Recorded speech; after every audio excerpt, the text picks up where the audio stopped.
Sa kasalukuyan, ito ay nasa 770 kilometers east ng Etiague, Isabela. At ito ay may taglay na lakas ng hangin na umaabot ng 140 kilometers malapit sa mata ng bagyo at 170 kilometers per hour na pagbugso o bigla ang paglakas ng hangin sa paligid nito.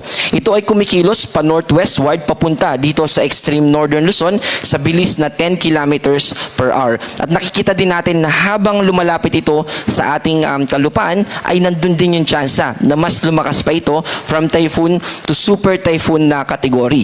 Bukod dito kay Bagyong Nando ay meron pang nakakaapekto sa ating bansa at ito yung hanging habagat or southwest monsoon.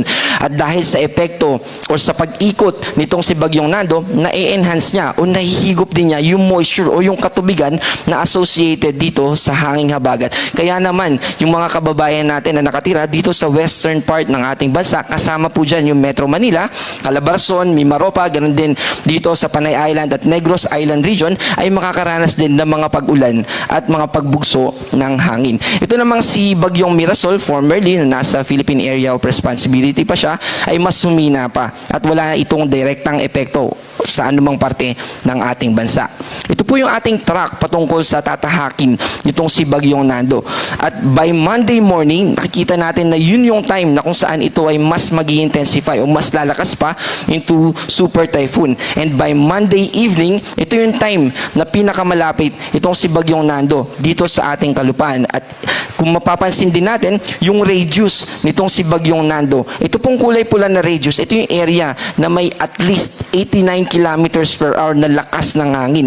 At itong yellow area na ito yung may lakas ng hangin na at least 39 kilometers per hour. At kung mapapansin natin, yung radius na ito ay malawak. Ibig sabihin, malaki yung sakop nitong bagyo na ito. At kapag lumapit pa ito sa ating kalupaan, malaki na din, mas lumaki yung tsansa na hanggang Metro Manila ay posibleng umabot at magtaas tayo ng signal number 1. And by Tuesday morning, ay lalabas na ito ng Philippine Area of Responsibility.